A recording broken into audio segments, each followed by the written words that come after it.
Because when we draw near to you, Lord, you will draw near to us. Karena saat kami mendekat kepadamu Tuhan, Kau akan mendekat kepada kami. We appreciate your presence, Lord. Kami menghargai hadirat-Mu Tuhan. Thank you for bringing heaven among us, Lord. Terima kasih untuk membawa surga dari tengah-tengah kami. When you're here, Lord, heaven is here. Karena saat Engkau di tempat ini Tuhan, surga-Mu di tempat ini. Just embrace you right now, Lord. Kami menerima Engkau saat ini Tuhan. We say we love you, Lord Kami mau Jesus. katakan kami mengasihi Engkau Tuhan Yesus. We want to draw closer to you, Lord. Kami mau mendekat lebih dekat lagi kepadamu. As we live each day, we want to live each day for you, Lord Saat Jesus. kami jalani kehidupan kami setiap hari, kami mau jalani kehidupan kami untuk Engkau Tuhan Yesus. Thank you for the opportunity for us to gather here and just worship you and spend this time with you, Lord. Terima kasih Tuhan Kau memberikan kesempatan bagi kami untuk berkumpul bersama-sama dan menyembah Engkau Tuhan. It's a joy for us to be here, Lord. Adalah sukacita kami untuk boleh ada di tempat ini Tuhan. It's never a chore for us, never a burden for us to come to you, Lord. Tidak pernah ini menjadi sebuah beban untuk mendekat kepadamu Tuhan. Our heart is full of joy because we can meet you, Lord Jesus. Hati kami penuh dengan sukacita karena kami boleh bertemu dengan Engkau Tuhan Yesus. Thank you, Lord, for a face-to-face encounter with you, Lord. Terima kasih Tuhan untuk pertemuan ini kami boleh melihat Engkau muka dengan muka.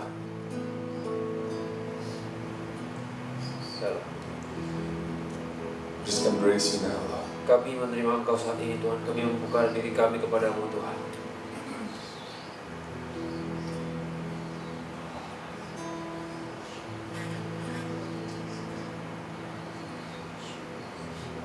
We pour our love to you today. Kami mencurahkan kasih kami kepadamu Tuhan hari ini. Because you have poured out so much love in our hearts, Lord. Karena Engkau telah memberikan begitu banyak kasih-Mu kepada kami Tuhan.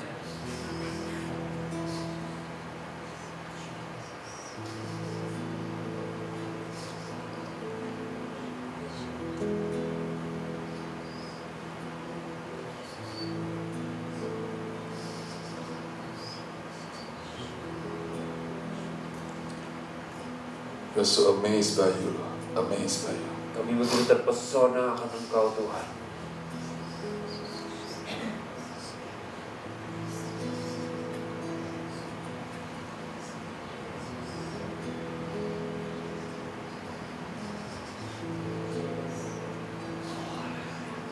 We're so amazed by you because you're more than words could ever say, Lord. Kami terpesona akan Engkau Tuhan, lebih daripada kata-kata dapat menggambarkan Tuhan.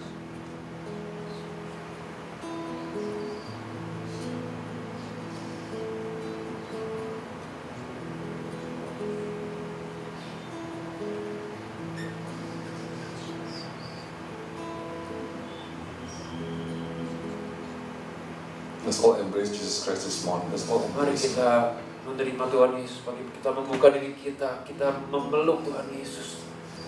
Let's pour our love to Him. Mari nyatakan isi hati kita As kepadanya. much as He has poured His love into our hearts, let's pour it out to Him today. Mari katakan isi hati kita kepada Dia pagi ini.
Lord, you have warmed our heart with your love. Tuhan, Kau menghangatkan hati kami dengan kasih cinta-Mu Tuhan.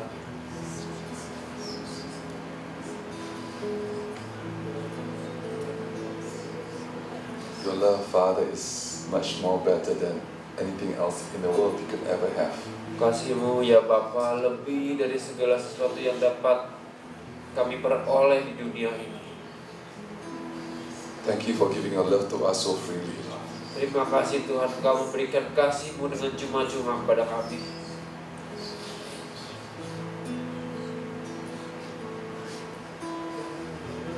Thank you for your healing love. Terima kasih untuk kasih-Mu yang memulihkan. Thank you for your restoration love. Terima kasih untuk pemulihan-Mu Tuhan. Thank you, Lord, for your prayer answering love.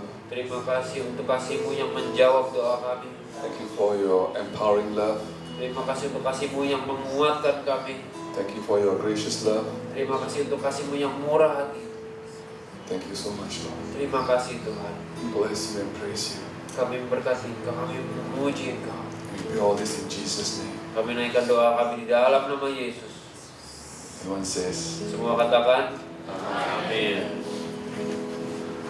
good to be here again with all of you. Senang ada tempat ini kembali bersama Anda semua. Always, I'm so glad to see Pastor Isaac and Pastor Rika and everybody here. Saya selalu senang bertemu dengan Pastor Isaac dan Rika di tempat ini. Also, of course, Muti. Juga My dearly beloved Muti. dengan Muti juga. I want to share with you this morning about restoration. Pagi ini saya akan bagikan kepada saudara tentang pemulihan. Because restoration is at the heart of God. Karena pemulihan itu ada di dalam hatinya Tuhan. So let's go to dive into the scripture. Mari To kita Hosea chapter 6 verse 1 to 6. Mari kita buka firman Tuhan di Hosea 6 ayat 1 sampai 6.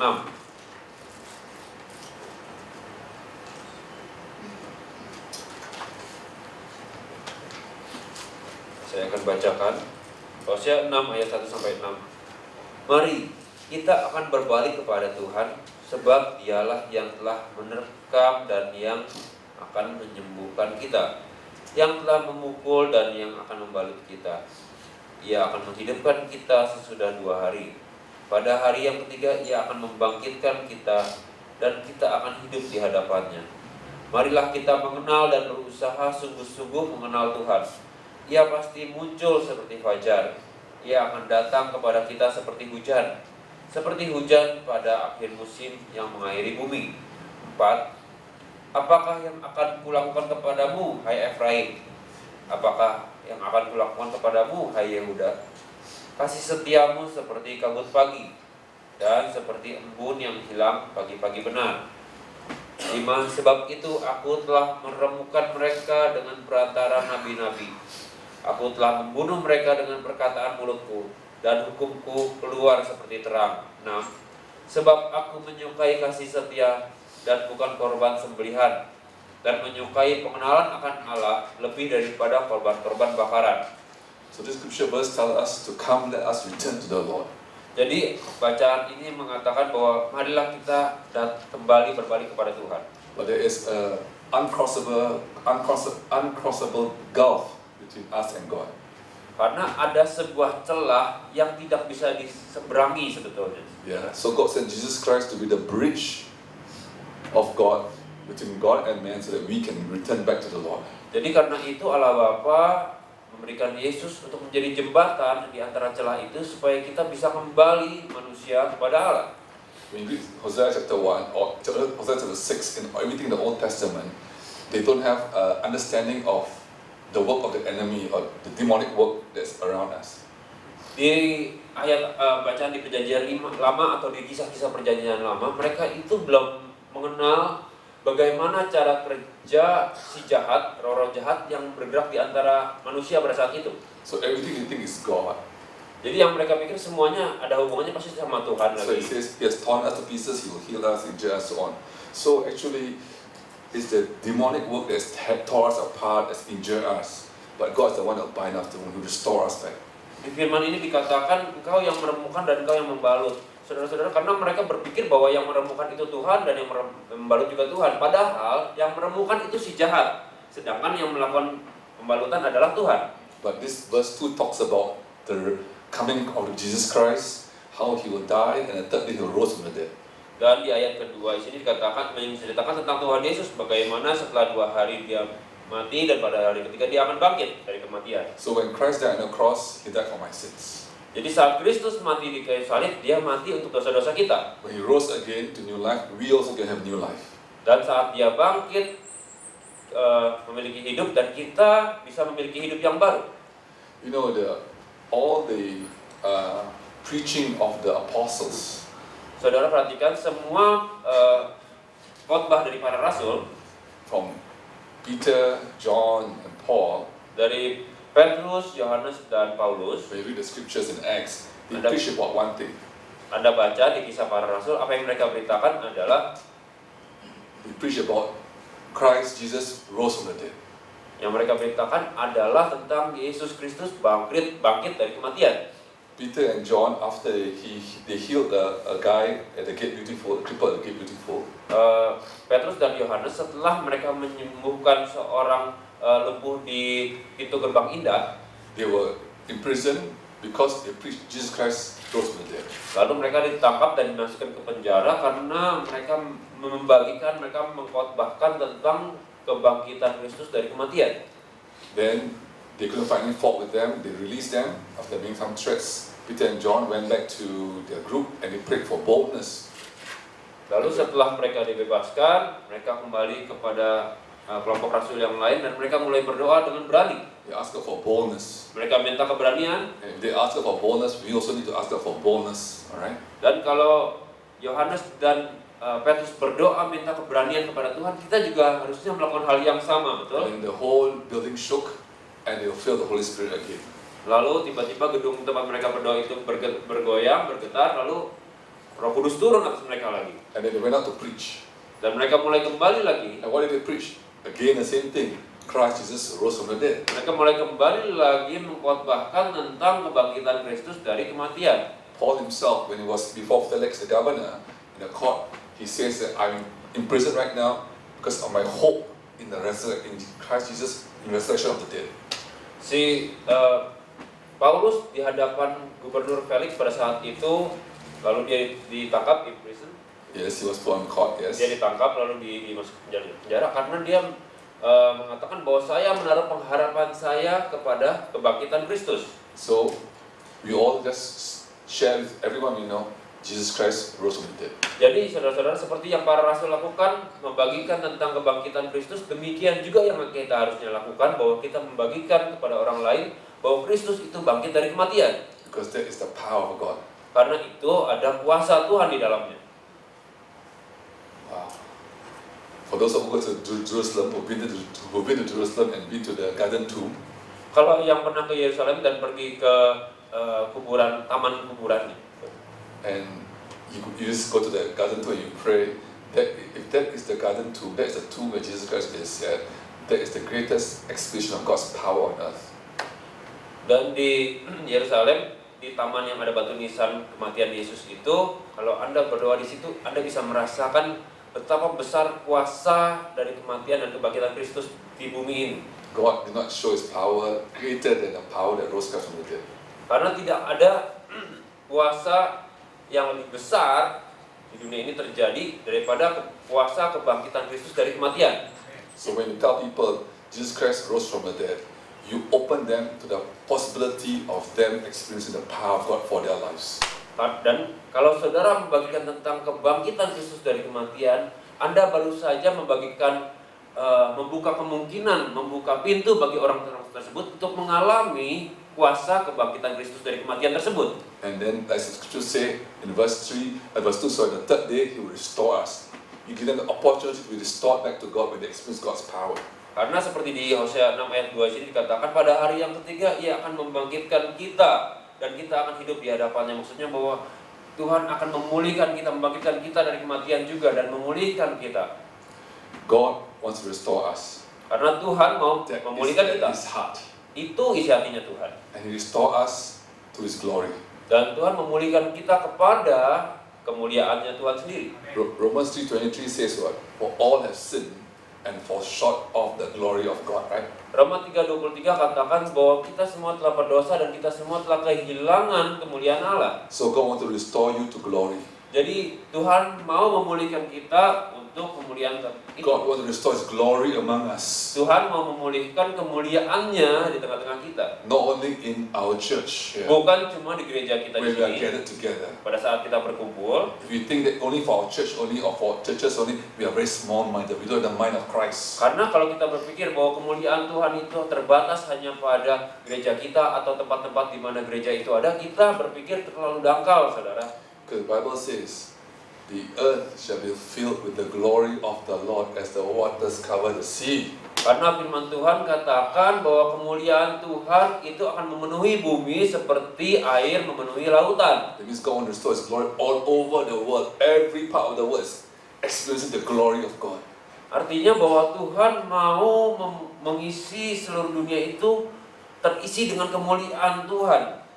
So the earth shall be filled with the glory of the Lord as the waters cover the sea. Jadi Anda perhatikan, Tuhan mau mengisi seluruh dunia ini dengan kemuliaannya seperti air memenuhi lautan. Lord's glory, He wants to restore. Kemuliaan Tuhan, Dia ingin pulihkan di bumi ini. And He will restore His glory on earth through you and through me. Dan Ia mau memulihkan kemuliaannya itu melalui saudara dan melalui saya. When did God start His restoration work? When? Kapan Tuhan mulai melakukan usaha pemulihan ini? It starts at Genesis chapter 3. Yeah? Pemulihan ini dimulai dari kitab Kejadian pasal 3. That means for 2 chapters only, the glory of the Lord filled the whole earth. Karena Only 2 chapters only. hanya di 2 pasal di sepanjang Alkitab bahwa pemulihan itu penuh di seluruh bumi, hanya terjadi di 2 pasal di dalam He only had Alkitab. 2 chapters where the glory of His glory filled the whole earth. Only 2 chapters. Hanya ada 2 pasal, saudara. Then when Adam and Eve sinned, Lalu pada saat Adam dan Hawa berdosa, okay, because they go into the blame game, they blame each other, Adam blame God, blame Eve. lalu terjadilah permainan patunjuk-tunjuk gitu ya, kamu yang salah gitu. Yeah. Adam blame God. God, you put the Eve here, that's why I sin, not me, Bahkan Adam menyalahkan Tuhan, katanya kamu kasih saya si Hawa ini, jadi saya juga itu The berdosa. man always blame the girl, right? Seperti biasa, The fault. pria menyalahkan sang wanita gitu. Okay, just, men for us men, Untuk kita kaum pria, husbands, kaum suami, yeah, or what would be husband, atau siapapun yang akan menjadi suami, men, we can eat grass, right? We can eat kaum grass, pria never itu mind. kita bisa makan rumput. Never mind, we can eat grass, Dan itu bukan masalah besar. but our wife must eat rice. Yeah. Tapi istri-istri kita harus makan nasi. Yeah. So someone asked me, then if men eat rice, what happened? Lalu ada orang yang bertanya saya, kalau kaum prianya udah makan nasi gimana dong? Then the wife must eat meat. Nah, artinya kaum wanitanya, istri-istrinya Yeah. harus makan daging. Yeah. So all who want to be married, all the married member, we can eat grass, never mind. Jadi semua pria-pria yang akan menikah dan yang sudah menikah, ingat ya bahwa kita kaum pria kita makan rumput itu bukan masalah besar. Yeah. But the wife must eat grass. Ya. Eat rice, eat rice. Tapi kaum istri harus makan nasi. Gitu Yeah. ya. So I'm preaching to Bernard too. Those who get married must be prepared for that. Semua yang akan menikah harus siap-siap All the menyiapkan. men prepared for that. Semua kaum pria harus siap-siap ya. Men can eat grass, never mind.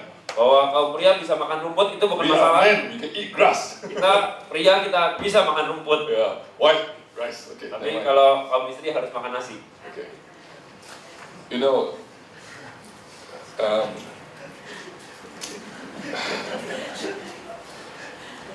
if you want to help any pastor, Help. I want to give something to any pastor. Nah, kalau Anda mau memberikan sesuatu kepada seorang gembala, Don't give to the pastor. jangan berikan kepada gembala itu, Give to his wife. berikan kepada istrinya. And the whole family be so different. I tell you. Dan seluruh keluarga pasti akan berubah, akan berbeda. I go to Vietnam and help a pastor. Saya kemarin pergi ke Vietnam dan saya menolong seorang gembala di sana. So I don't give help to the pastor. He can eat rice, never mind. He can eat Saya grass, tidak never mind. memberikan pertolongan itu kepada sang gembala, He can eat grass, never karena mind. si gembala itu bisa makan rumput ya. Never mind. But I must give his wife, Tapi saya berikan kepada istrinya, because wife must eat rice. karena sang istri itu harus makan nasi. And he tells me, this guy has about 26 churches under him. 6 churches under him, working with 26 churches in North Vietnam. Di Vietnam West Vietnam. Utara gitu ya. Yeah, Northwest. Si gembala ini membawahi 26 gereja, saudara. And he told me, Pastor, I'll be very close to you. Dan dia katakan, Pastor, kepada Pastor Chia katakan bahwa Pastor saya akan dekat kepada kamu. Terus saya bertanya, kenapa? Because he said, I'm learning things from you I never learned from Bible school. Karena saya belajar sesuatu katanya dari Pastor Chia itu bahwa hal-hal yang tidak saya belajar di sekolah Alkitab katanya. And then I'm learning from you very practical things. Lalu saya belajar hal-hal yang praktis. So that now if I help other pastor, I won't help the man. I help give to the wife. Jadi saya ingat bahwa suatu hari kalau saya akan menolong gembala yang lain juga saya tidak akan berikan kepada sang gembala, tapi saya akan berikan kepada istrinya. Yeah, because the wife will know how to spend use the money well. Karena biasanya kaum istri lebih tahu bagaimana caranya mengalokasikan dana. Food for the children, untuk makanan bagi clothes for anak-anak, them. baju. What do men spend on? iPad, one new phone. Kalau pria biasanya pakai gunakan uangnya untuk apa? Beli gadget gitu saudara ya, untuk iPhone, untuk yeah. So you want to help anybody, help the wife. Yeah? Jadi Anda ingat kalau mau membantu seorang gembala, seorang hamba Tuhan, berikan kepada istrinya. Why? Because men can eat grass, women must eat rice. Karena sekali lagi karena kaum pria bisa makan rumput, sedangkan kaum wanita itu harus makan nasi. Okay, anyway, this is a short thing that one. Ya, ini sebuah intermezzo. sorry. Anyway, God want to restore us to His glory. Jadi kembali lagi Tuhan ingin memulihkan kita kembali kepada kemuliaannya. Some people, Beberapa orang, when God restore you back to His glory, you will see the glory of God. beberapa orang saat Tuhan pulihkan orang ini untuk kembali kepada kemuliaan Tuhan, orang ini akan melihat kemuliaan tersebut. There's no restoration without repentance. Anda perhatikan bahwa tidak ada pemulihan tanpa pertobatan. People who don't preach on repentance will never see the glory of God. Those who preach on repentance will never see God's glory. Karena orang yang tidak mau membagikan atau mengkhotbahkan tentang pertobatan, biasanya mereka tidak bertemu dengan kemuliaan Tuhan. Churches that doesn't talk about about repenting of our sins will never see God's glory. Gereja-gereja yang tidak membagikan, yang tidak men-sharingkan tentang pertobatan, mereka tidak bisa bertemu dengan kemuliaan Tuhan. Because repentance is the road we have to walk upon, the highway we have to walk upon towards the glory of God. Karena pertobatan itu adalah jalan tol menuju kepada kemuliaan Tuhan. Yeah, and I'm gonna keep on walking on the road of repentance until I experience the fullness of the glory of God. Jadi kita harusnya berjalan terus pertobatan demi pertobatan sampai kita bertemu dengan, sampai kita dipenuhi menerima kemuliaan Tuhan itu secara penuh dan utuh. Because the highway of God, karena jalan tolnya Tuhan, jalan rayanya Tuhan, is the road of repentance. adalah jalan pertobatan.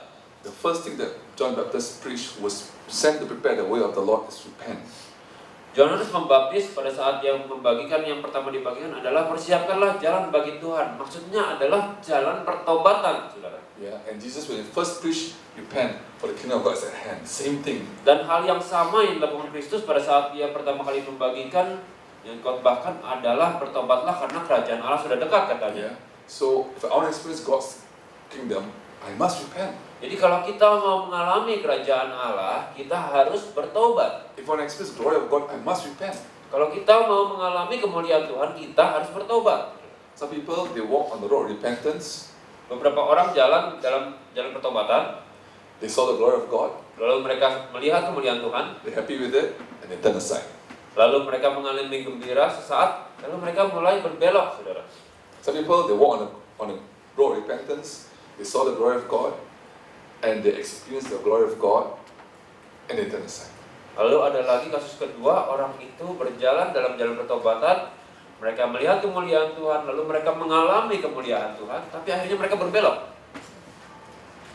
I want to be the person who walked on the road of repentance, who saw the glory of God, and who experienced His glory, and who lived in the glory of God.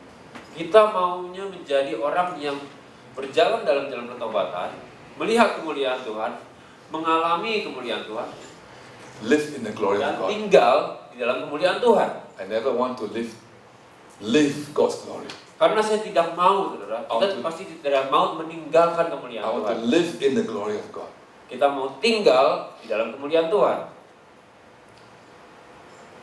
I don't want to turn aside. Saya tidak mau berbelok.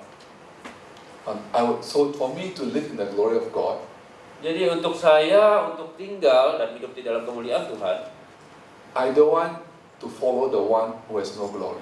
saya tidak mau mengikuti seseorang yang tidak mempunyai kemuliaan. I don't want to follow the one who was driven out from the glory of God. Saya tidak mau mengikuti seseorang yang yang keluar dari kemuliaan Tuhan. I want to follow the one who was full of glory. Saya mau mengikuti seseorang yang penuh dengan kemuliaan I want Tuhan. to follow the one who's called the Lord of glory, Saya mau mengikuti seseorang yang namanya adalah Tuhan kemuliaan, so I can live in the glory of God. supaya saya bisa tinggal di dalam kemuliaan Tuhan. Adam and Eve lived in the glory of God for 2 chapters. Adam dan Hawa tinggal dalam kemuliaan Tuhan selama 2 pasal dalam Alkitab. But they followed the one who has no glory. Tapi akhirnya mereka ikut kepada seseorang yang tidak punya kemuliaan They Tuhan. followed the one who was kicked out of the glory of God. Mereka mengikuti seseorang yang ditendang keluar, yang diusir keluar dari kerajaan Allah. And therefore, they have no glory after that. Karena itu, setelah itu mereka juga kehilangan kemuliaan Tuhan. The glory of God was their covering. Kemuliaan Tuhan itu adalah perlindungan. And then when they followed the one with no glory, they said, all of a sudden they were like, oh, I'm going to make it, oh, you make it, oh, they were screaming. Jadi kemuliaan Tuhan itu seperti penutup, saudara. Saat mereka kehilangan kemuliaan Tuhan itu, mereka menyadari, oh saya kau ternyata terlanjang, kata firman Tuhan begitu. So God starts His restoration work in chapter 3. Lalu di pasal ketiga di Kejadian, Tuhan mulai melakukan usaha pemulihan. When He killed the animals and put skin on Adam and Eve. That's when He starts His work of restoration. Saat Tuhan akhirnya membunuh seekor binatang dan membuat baju untuk Adam dan Hawa. Okay. So that's the work of restoration begins. It's Itu- at the heart of God since Genesis chapter 3. Jadi baju yang Tuhan bikin dari kulit binatang itu adalah usaha daripada Tuhan sendiri untuk melakukan pemulihan kepada Adam dan Hawa. When first got no glory when He blamed other people for His sins. No glory. Kalau orang tidak mempunyai kemuliaan Tuhan, mereka cenderung untuk menyalahkan orang lain, saudara. Yeah. We don't blame people anything. I'm not just in other people's sins. I'm only just in my own sins. Karena kita tidak mau menunjuk-nunjuk pada dosanya orang lain. Kita menunjuk pada dosa-dosa yang kita lakukan sendiri, saudara. Kita perhatikan itu. When Eve followed the one with no glory, Saat Hawa mengikuti Yeah. seorang pribadi yang tidak punya kemuliaan itu and sinned against God, dan berdosa di hadapan Tuhan, Adam Adam waktu had itu, the opportunity to restore Eve back. pada saat itu Adam punya kesempatan untuk memulihkan Hawa Because kembali. Adam was the son of God. Karena Adam adalah anak Allah. Just like Jesus Christ is the son of God, so was Adam. Sama seperti Kristus adalah anak Allah, demikian juga Adam. That's why Jesus Christ is called the second Adam. Karena itu Yesus Kristus disebut sebagai Adam yang kedua. So Adam had the opportunity to restore back Eve, but he didn't restore back. Pada saat itu harusnya Adam mempunyai kesempatan untuk memulihkan Hawa pada saat itu juga, tetapi tidak dilakukannya, saudara. Adam had the opportunity to restore the glory of God back to Eve. Adam mempunyai kesempatan untuk memulihkan kemuliaan Tuhan kembali kepada Hawa pada saat itu. No, he didn't. Instead, he chose to follow the one with no glory also. Tapi akhirnya Adam memilih untuk mengikuti pribadi yang tidak punya kemuliaan Allah tersebut. And how would Adam restore back Eve? Lalu bagaimana How could Adam restore back Eve? bagaimana caranya Adam bisa mengembalikan kemuliaan Tuhan kepada Hawa?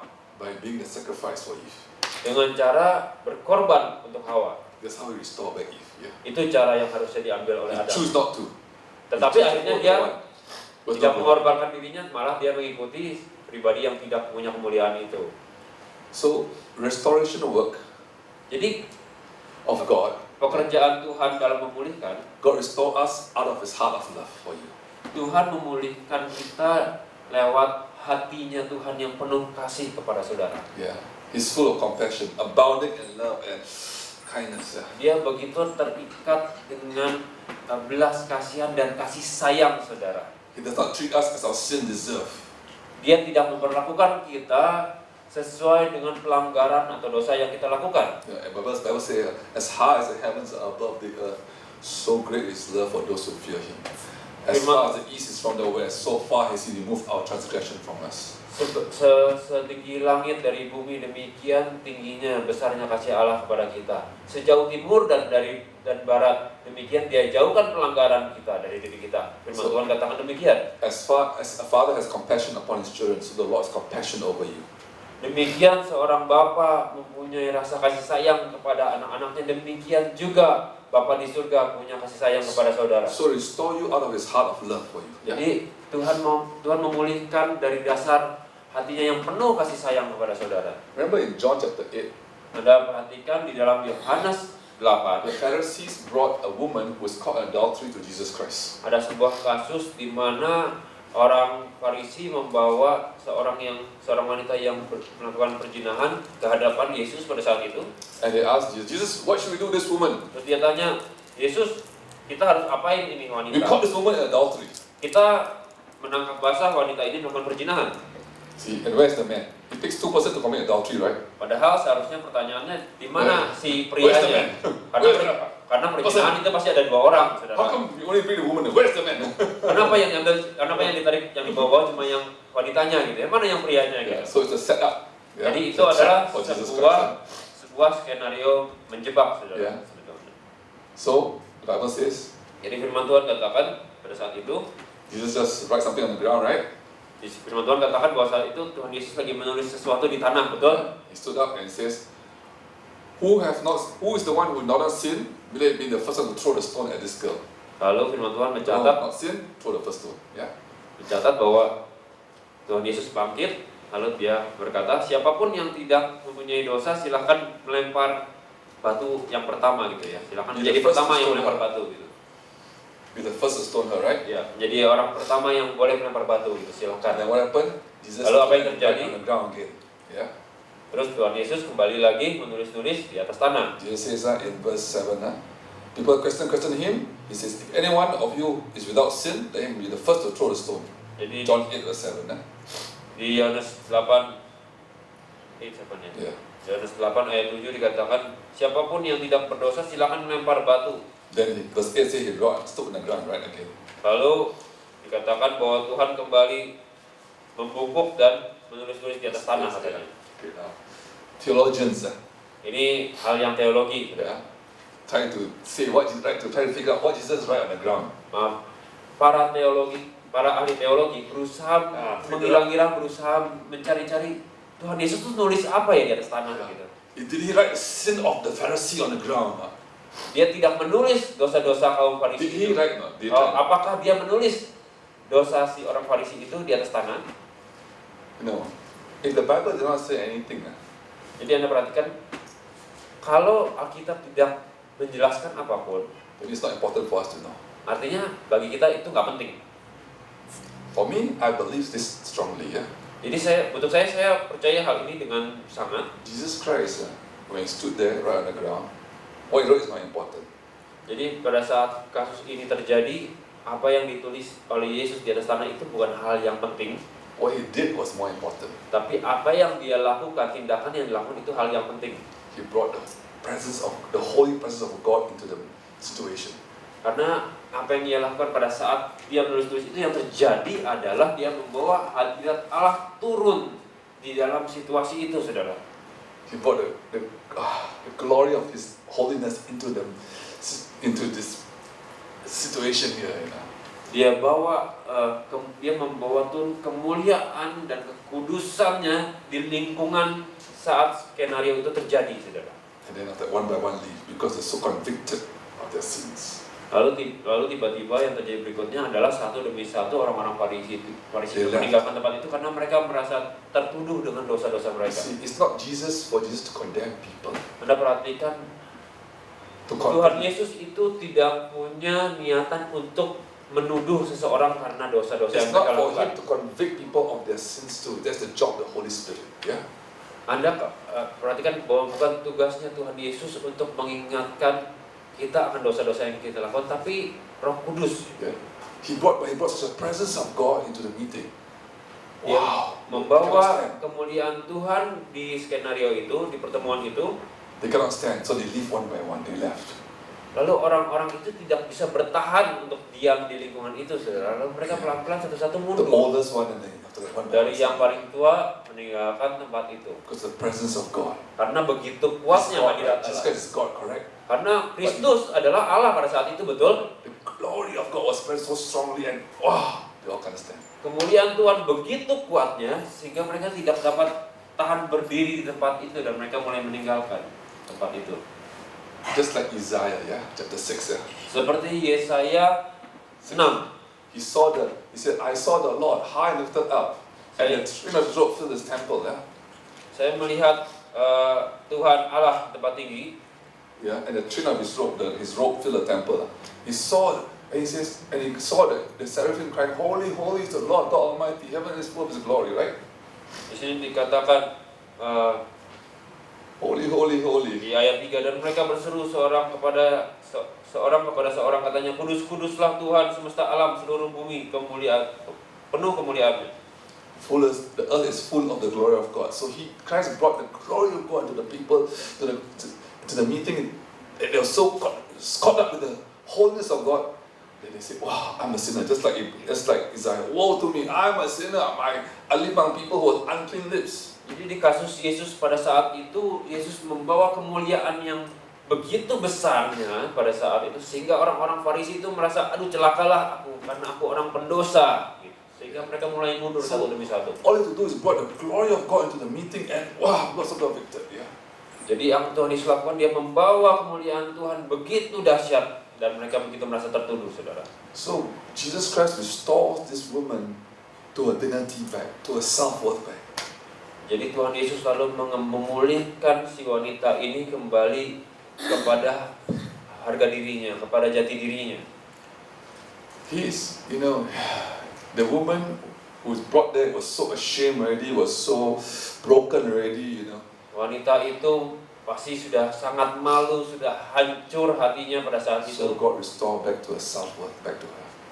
Tapi Tuhan kembalikan Tuhan memulihkan wanita itu kepada jati dirinya, kepada harga dirinya, saudara. So Jesus asked, is anyone here who was condemning you? Apakah di tempat ini ada seorang yang sedang dituduh oleh orang lain mungkin? And then she said, no one condemned me, no one's here, Lord. Lalu wanita itu jawab, oh Tuhan, tidak ada orang lagi yang menuduh saya, katanya. Then Jesus says, oh, neither do I condemn you. Lalu Tuhan Yesus katakan, aku sendiri juga tidak menuduh engkau, pergilah. And live your life of sin. Dan jadilah dan pergilah, jalankan hidupmu, jangan berdosa lagi. Yeah. So you see the glory of God. Ini dapat Anda perhatiin kemuliaan Tuhan. It will bring such a conviction, we'll be so confident ourselves when we see the glory of God. Kalau ada kemuliaan, we will be So convicted. Kita akan merasa kita mengkoreksi diri kita, saudara, di hadapan kemuliaan Tuhan. The song we sing last time, in the presence of a holy God. Wow, it's a song we sing. The song I sing before. When? Last time, it's called that. The song name is called In the Presence of a Holy God. I don't sing now, sorry. Jadi ada sebuah lagu yang saya nyanyikan pada saat itu. No, I sing my Ya, bukan sekarang, saudara. Yeah. Saya terakhir nyanyi saya lagu itu dan saya sungguh merasakan kemuliaan Tuhan, lagu itu tentang kemuliaan Tuhan. Yeah, in the presence of a holy God. Artinya lagu itu cerita tentang ada di dalam hadirat Allah yang kudus. Yeah. Whenever I sing the song, I'm like, oh God. Setiap kali saya nyanyikan lagu itu, saya merasa, aduh Tuhan, saya bertobat di hadapan-Mu. So I will never want to leave the road of repentance. I always want to walk upon the road of repentance until I live in the glory of God and I'll remain in God's glory. Jadi saya tidak akan meninggalkan jalan pertobatan, saya akan terus jalan pertobatan sampai saya bisa tinggal di dalam kemuliaan Allah. See, Jesus Christ restored this woman back to her dignity, back to her self-worth. Saat Tuhan Yesus memulihkan wanita ini kepada harga diri dan jati dirinya, before she met Jesus Christ, even though it was a shameful experience for her, before she met Jesus Christ, she was so ashamed. She cannot face people in public. She will hide from people in public. He would be very embarrassed about who she is. People would say, this is the daughter's woman, all that. So she would be like ostracized by the community. Sebelum bertemu dengan Tuhan Yesus, saudara, wanita ini merasa begitu malu dengan dirinya, dengan jati dirinya, dengan apa yang Allah lakukan. Dia merasa malu dengan masyarakat sekitar karena dia merasa masyarakat sekitar pasti menunjuk dia, gitu ya, menuduh dia melakukan hal-hal yang aneh-aneh dan ini dan itu. And the husband and wife walk together, and this girl's coming towards them. The wife will pull the husband away quickly and say, "Walk to that side."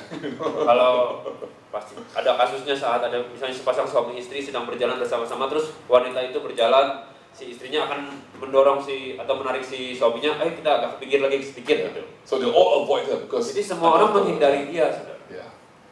But after she met Jesus Christ, Tapi setelah bertemu dengan Tuhan Yesus, she can walk with her head held high. dia bisa berjalan dengan kepalanya tegak berdiri. No more shame anymore. Tidak perlu menunduk No malu more lagi. condemn anymore. Tidak ada penuduhan lagi. Accepted by the community already. Diterima oleh masyarakat kembali. No one look down on her at all anymore. Dan orang-orang tidak lagi memandang rendah. No one look at her with a suspicious eye or with evil eye anymore. Tidak lagi melihat dengan pandangan jahat atau pandangan curiga Because lagi. God restores her. Karena Tuhan telah memulihkan wanita itu. So come, let's return back to the Lord. That's what Hosea said. He will restore us. Seperti Hosea katakan, saat kita berbalik kepada Tuhan, Tuhan akan memulihkan kita. Yeah. He restores us to a high calling. Dan Tuhan itu memulihkan kita kepada panggilannya yang ilahi, saudara. Yeah. The high calling of God. Each one of us here have a high calling of God. Setiap kita mempunyai panggilan ilahi, saudara. And the high calling of God will make a difference in this world. Dan panggilan ilahi tersebut akan membuat perbedaan di dunia ini. The high calling of God that you have and I have is to bring the glory of God upon earth to such an extent where the whole earth is filled with the glory of the Lord as the waters covers the sea. Panggilan ilahi kita adalah membawa kemuliaan turun kepada bumi ini sampai seluruh bumi ini dipenuhi dengan kemuliaan Tuhan seperti air memenuhi lautan, saudara. So God can only do that when the image of God, the personhood of God is restored back in you. Dan Anda bisa lakukan itu, kita bisa melakukan menjawab panggilan ilahi itu apabila gambaran Allah, citra diri Allah itu dipulihkan kembali kepada diri kita masing-masing, saudara. All of us are made in the image of God, correct? Karena setiap diri kita diciptakan menurut gambar dan rupa Allah, betul? Correct. And Betul. God, and as Isaiah said, wow, holy, holy is the Lord. Heaven and earth is full of His glory. Heaven and earth. Seperti Hosea tadi katakan bahwa kudus-kudus, Yesaya katakan bahwa kudus-kuduslah Tuhan. Holy, holy is the Lord. Itu Tuhan semesta alam seluruh bumi penuh kemuliaannya. Thank you. Heaven and earth. Surga dan bumi. How are we going to bring? So heaven is full of glory, correct? Sure, for sure, right? Kita setuju bahwa surga pasti penuh dengan kemuliaan Sure, Tuhan, right? betul? Right. But earth is where you and I have an active role to play. Tetapi bumi adalah tempat kita melakukan peran aktif kita, saudara. Yeah. We are meant to invade earth for the purpose of bringing the glory of God upon us. Kita ada di bumi ini untuk dipakai Tuhan membawa kemuliaan itu memenuhi bumi. But until we know His glory, Tapi sampai akhirnya kita bertemu dengan kemuliaan Tuhan, His glory and His holiness are the same. kemuliaan dan kekudusannya adalah hal yang sama. So if a holy person will always bring the glory of God into the place. Anda perhatikan, setiap orang kudus itu akan membawa kemuliaan Tuhan ke komunitas di mana orang itu berada. Jesus is perfect, right? Yesus adalah pribadi yang sempurna, betul? So wherever He is, that's where the glory of God is. Jadi dimanapun Yesus berada, di situ juga kemuliaan Tuhan ada. It's up to Him whether He want to reveal it or not. Adalah kebebasan dari Tuhan Yesus adalah bagaimana dengan Tuhan Yesus, dia mau menyatakan kemuliaan Tuhan pada saat itu atau tidak menyatakannya. That's why the Mount of Transfiguration, He let Peter, James, and John see Him in His full glory. Anda ingat ada sebuah kasus di mana Yesus dan Yohanes mereka naik ke sebuah gunung, Yohanes dan Petrus naik ke gunung, lalu Yesus berubah rupa dalam tubuh kemuliaan pada saat itu. Yeah, we know that Elijah And Moses, Elijah sent for the prophet, Moses sent for the law, talk to him. Lalu ada Elia dan Musa yang mereka, Tuhan Yesus, Elia dan Musa ngobrol gitu pada saat And itu. how did they talk to Jesus Christ? Dan bagaimana saat itu bisa terjadi? As equal? Apakah itu sebagai kondisi yang sederajat? As equal with Jesus Christ? No way, man. No way. Apakah Elia dan Musa itu ngobrol dengan Yesus dalam posisi yang As equal? sederajat No way. setara gitu ya? Tidak, saudara. No way. Tidak mungkin. The glory of God on Jesus Christ was so much greater than Moses, Elijah. Kemuliaan yang dikandung, yang dinyatakan oleh Tuhan Yesus pada saat di atas gunung itu jauh lebih besar dari apa yang ada pada Musa dan Elia. So when you talk to Jesus Christ, it's like, oh. Jadi pada saat itu terjadi, saudara, itu Musa dan Elia itu ada perbedaan kasta gitu ya, kasta kemuliaan gitu. Itu membuat mereka lebih rendah hati gitu. Yeah. There's a fear of God in Moses and Elijah and talk to Jesus Christ. Ada rasa takut akan Allah yang begitu besar di dalam diri Musa dan Elia pada saat mereka berbicara dengan Tuhan Yesus pada saat itu. So when Bible says that Moses and Elijah talk to him, to Jesus, it wasn't like, okay, hi God, hi Jesus, no, oh, okay, you know. Jadi yang Alkitab katakan di tempat ini itu pada saat itu terjadi itu tidak seperti ketemu Tuhan Yesus, Tuhan Yesus apa kabar gini-gini. Tidak seperti itu, saudara. Tidak not as equal. Tidak bisa seperti itu, saudara, karena perbedaan kemuliaan yang terlalu besar. His glory is so much greater than. Kemuliaannya terlalu besar dibandingkan dengan Musa dan Elia. And so when you talk to Jesus, it's like, oh, okay. Yang terjadi, Musa dan Elia itu dengan penuh hormat dan takut akan Tuhan. So if you don't read the Bible, deeply, kalau Anda baca Alkitab, Anda perlu baca. You need to read deeply so that you Anda perlu baca dengan sangat mendalam. Holy Spirit can reveal to you what's in the Bible. Supaya Roh Kudus bisa memberikan pewahyuannya kepada saudara tentang apa yang terjadi. So that's why the Lord of glory, we're going to follow Him all the time. Yeah. Jadi saya hanya akan mengikuti Tuhan Allah kemuliaan. We're going to follow the one who has no glory. Saya tidak mengikuti orang yang tidak punya kemuliaan. We're going to follow the one who's driven up from the glory of God. Saya tidak mau orang yang terusir dari kemuliaan Tuhan, maksudnya si setan. Yeah. We're going to follow Him. Saya tidak mau Want to mengikuti live in mereka. the glory of God. Saya mau mengikuti kemuliaan Tuhan. See, God gives us a choice.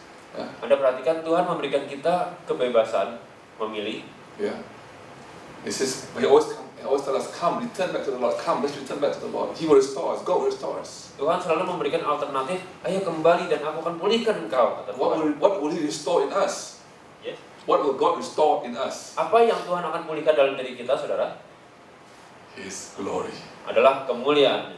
Yeah. So that wherever we go, we can fulfill what the Scripture has in mind. The earth shall be filled with the glory of the Lord as the waters cover the sea. Supaya setelah kita dipulihkan, kita bisa memenuhi apa yang Alkitab katakan. Kita membawa kemuliaan Tuhan sampai kemuliaan Tuhan memenuhi bumi seperti air memenuhi lautan. That's why the Scripture verse will come to pass until the earth is filled with the glory of God. You know, the whole earth is full of His glory. Supaya seperti di Yesaya 6:3 ini dikatakan bahwa seluruh bumi penuh dengan kemuliaannya. So you and I are meant, when we restore back to God, we are meant to be carriers of the glory of God.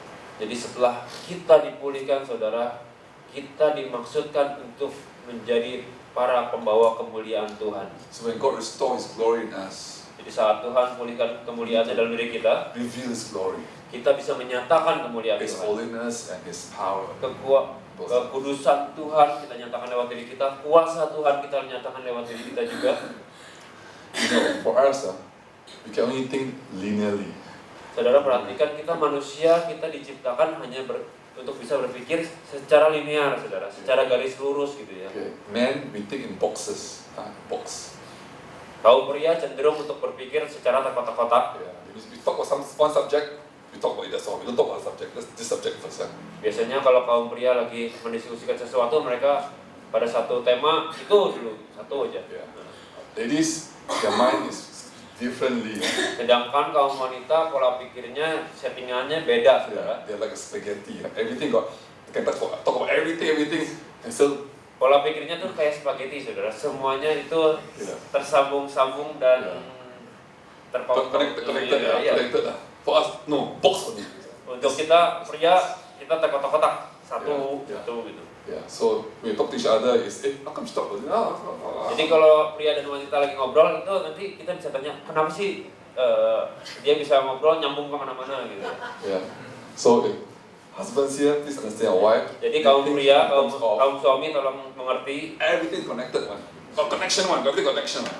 Kaum wanita memang diciptakan Tuhan punya settingnya seperti itu, saudara. Kalau berpikir semuanya terhubung satu dengan yang lain. Okay. So just understand each other. This is jadi to help you all to have a very happy home. Nah, Anda bisa menerima supaya rumah tangga tetap bahagia. That's why women talk say, how come my husband don't get it? Why I try to tell her? Of course don't get it because he's only thinking in a box only. You think all over the place. Of course thinking in a box only. Jadi kaum wanita sering kali mengeluh, kenapa suami saya tidak mengerti apa yang saya bicarakan? Ya pasti tidak mengerti karena cara berpikirnya terkotak-kotak gitu ya. Sedangkan kaum wanita berpikirnya sambung menyambung gitu, saling terkoneksi gitu satu dengan yang lain. And husband complain, my wife, she talk nonsense all over the place. I will talk, so cannot, you know. Sedangkan si suami komplain lagi katanya.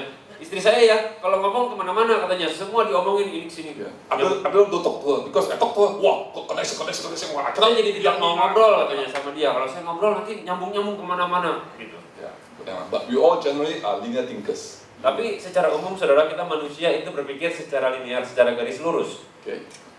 So we can understand this question which we all, every theologian will try to explain to us, they cannot explain to us. Jadi Anda perhatikan, semua bentuk teologi dan para ahli teologi berusaha menjelaskan sesuatu hal itu tidak bisa dijelaskan kepada kita. Yeah. How come God give us a free will, yet He knows what we're gonna do before we do it? Yang berusaha dijelaskan adalah ini, saudara, para ahli teologi itu. Why God give us a free will? Kenapa Tuhan memberikan kita kehendak bebas? Yet He knows what we're gonna do before we do it. Tetapi di satu sisi Tuhan tahu apa yang akan kita lakukan sebelum kita lakukan. And so the question is, if God knows I'm going to sin against Him, why doesn't He stop me? Jadi pertanyaan selanjutnya adalah, kalau Tuhan tahu apa yang akan kita lakukan di waktu mendatang ini, kenapa Tuhan tidak mencegah saya melakukannya? Yeah, why did God kill the serpent? Also, Kenapa Tuhan tidak membunuh ular pada saat kasus Adam dan Hawa? why did God intervene with Eve? You know, if you not Eve gonna. Kenapa Tuhan tidak menyela saat Hawa akan makan buah itu gitu? Yeah. So anyway, we cannot understand it because we are linear thinkers. Jadi saudara, hal ini kita tidak bisa mengerti, saudara, karena kita berpikir secara garis lurus tadi. God thinks modularly. Tapi Tuhan berpikir secara modular, secara menyeluruh, saudara. Yeah. Dari berbagai macam sisi dan waktu dan Okay, I situasi. can explain it this way. Okay, we all only can understand 3 dimension, correct? Sederhananya manusia kita mengerti hal-hal dalam bentuk 3 dimensi. Length, height, and width. Dari segi panjang, lebar, dan tinggi, saudara. And width, Ya, lebar, height, length, panjang, and height. tinggi. Okay, great. 3 dimension. Okay, 3 dimension. We're going to 3 dimension, huh? Kita hanya berpikir 3 dimensi, So saudara. now TV got 3 dimension. So you Nah, can sekarang understand. kalau nonton TV ada yang 3 dimensi gitu ya. Ya. Sepertinya kok bisa masuk ke dalam TV gitu. Yeah, they use the 3-dimensional glasses to see the TV. We can understand that. Ada yang pakai alat bantu kacamata ya seperti itu. Yeah, can understand that. Yeah. Yonggi Cho talks about the 4th dimension. Yonggi Cho, Yonggi Cho bicara tentang dimensi keempat, it's a spiritual dimension. Huh? yaitu dimensi spiritual. But I got some good news for you. Tapi saya punya kabar baik untuk Anda. God's dimension is 1,000 much more dimension. Yang saya mau katakan adalah dimensi yang Tuhan hidupi, dimensi Tuhan yang Tuhan jalani adalah dimensi yang ribuan kali yang kita tahu, saudara. Ribuan dimensi. Yonggi Cho, man as he is, he revealed to us the 4th dimension, talk about 4th dimension. But Jesus Christ, God, 1,000 more dimension. Jadi Yonggi Cho bicara menjelaskan kepada kita dimensi keempat, tapi Tuhan sendiri hidup dalam dimensi yang ribuan kali lebih banyak dimensi. Yeah. So his modular thinking is billions of these modules. Jadi berpikir modular itu ada jutaan, miliaran modul, saudara. So it's infinite. We are finite. We are linear thinkers only. Saudara, kita karena garis lurus kita sangat terbatas gitu ya. Tapi karena Tuhan itu modular, dia tidak terbatas, saudara. So it's ours one line only. Kita punya cara berpikir itu hanya satu garis lurus, But God is modular. sedangkan Tuhan itu penuh gitu So ya, saudara. for eternity, you will get to know God. For eternity, you will discover who God is for eternity because He's a modular. Akhirnya, saudara, untuk mengenal Tuhan kita akan butuh waktu selamanya. So when Hosea says to return back to God, Jadi He restores yang us. Hosea katakan saat kita berbalik kepada Tuhan, He restored the glory of God upon us. Tuhan akan memulihkan kemuliaan Tuhan kembali He kepada kita. restores image in us. Dia akan mengembalikan citra dirinya dalam diri kita. Sin destroys. Dosa-dosa dihancurkan. Sin destroyed the image of God in us. Karena dosa-dosa itu menghancurkan citra diri Tuhan dalam diri kita.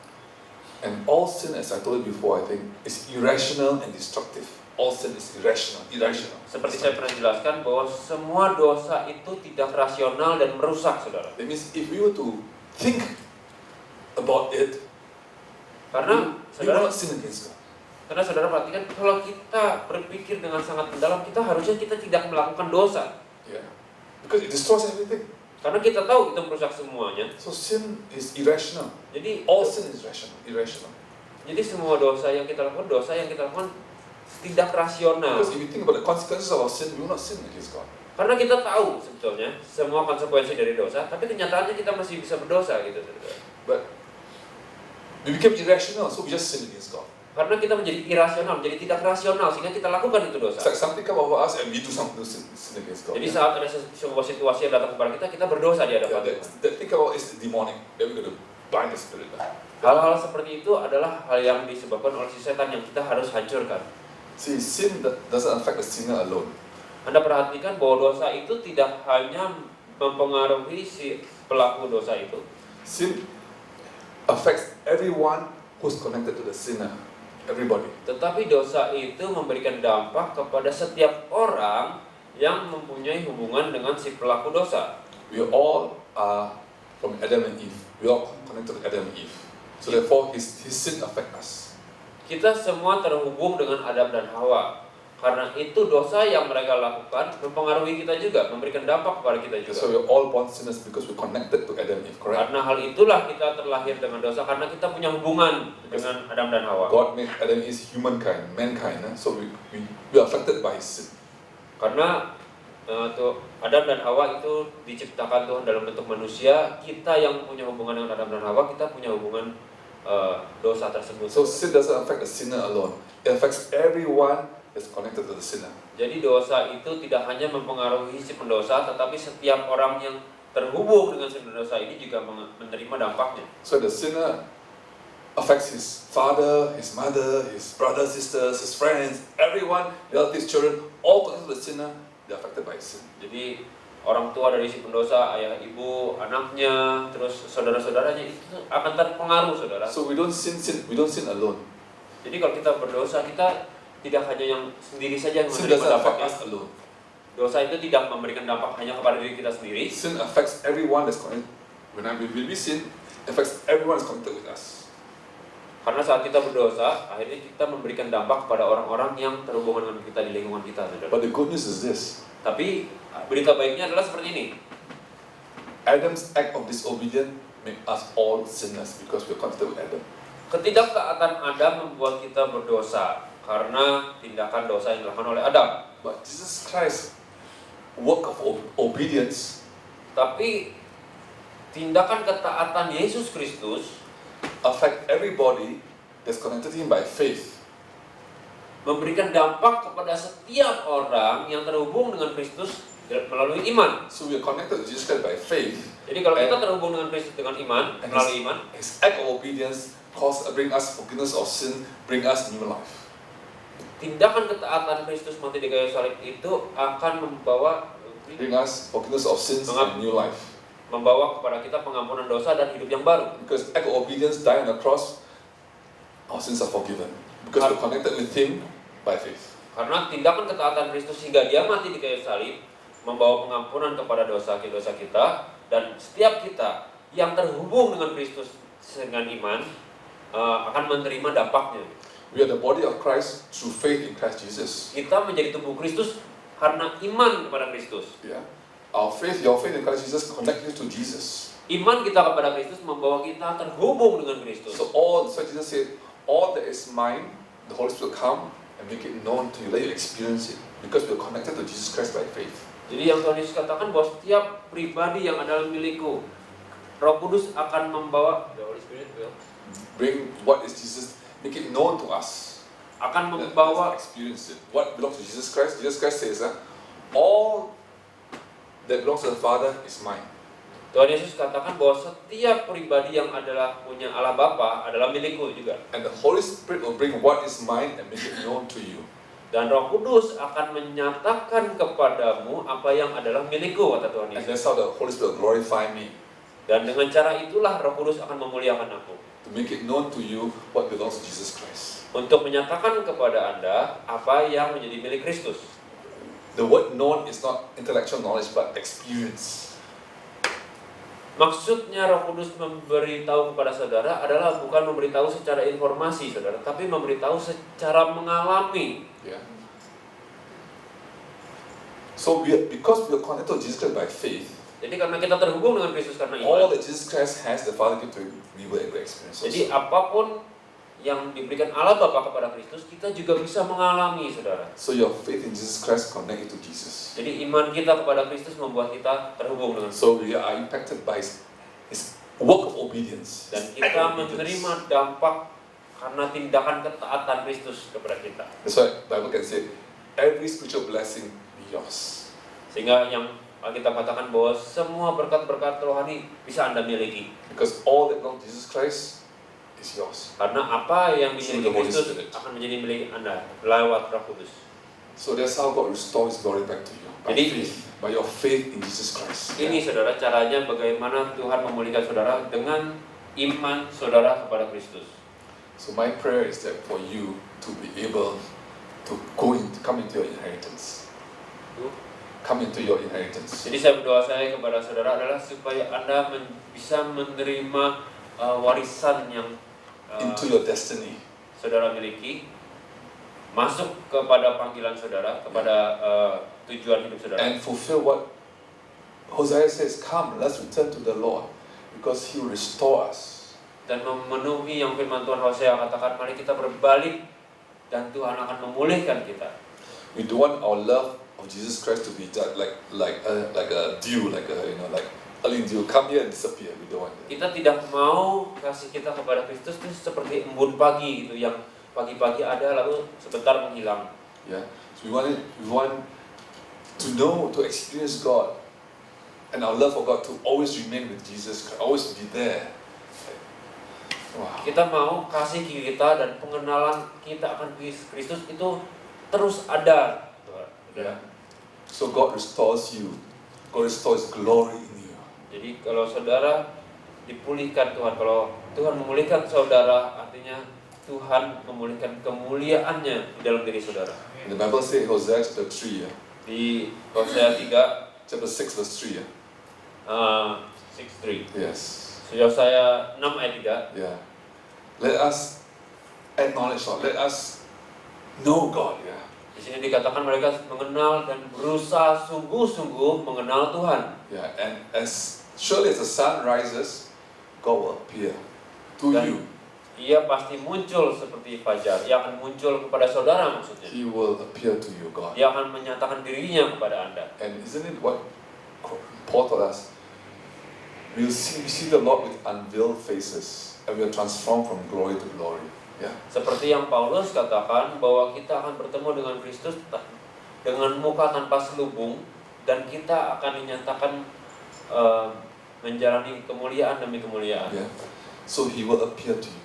Jadi Ia akan menyatakan dirinya kepada He will saudara. come to you Dia akan datang kepada saudara because you have returned to the Lord. karena Anda sudah berbalik kembali kepada He will Tuhan, restore you, dan Dia akan memulihkan saudara, revive you, membangkitkan saudara, and He will come to you. dan Dia akan datang kepada saudara. I know you all. I already told you how I miss the Lord, but I'm waiting for God to come to me again.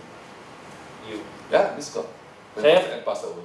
Saya pernah saudara kehilangan Tuhan dalam waktu I will share with saya, you how I miss God already. pada waktu saya kehilangan istri saya, tapi saya mengejar Tuhan kembali Yeah, because I want to live in His glory. karena I saya don't mau want to turn tinggal aside. di dalam kemuliaannya. Saya tidak mau berbelok ke kiri atau ke kanan. So there's no glory without repentance. Jadi tidak ada kemuliaan tanpa pertobatan. Repent, for the kingdom of God is at hand. Bertobatlah karena kerajaan Allah sudah dekat. Yeah. So as we close this time here, Dan saat kita tutup, I want you to just see Jesus. saya mau Anda melihat Yesus. Let's return back to the Lord, shall we? dan kembali kepada Tuhan. Walking on Bersama-sama. the road of repentance. Berjalan di dalam jalan pertobatan. So you can live, not only experience His glory, but live there in His glory of God. Anda tidak hanya mengalami kemuliaan, tapi Anda hidup di dalam kemuliaan Tuhan. Let's return, shall we? Mari kita sama-sama berbalik, saudara. Let's pray. Mari berdoa.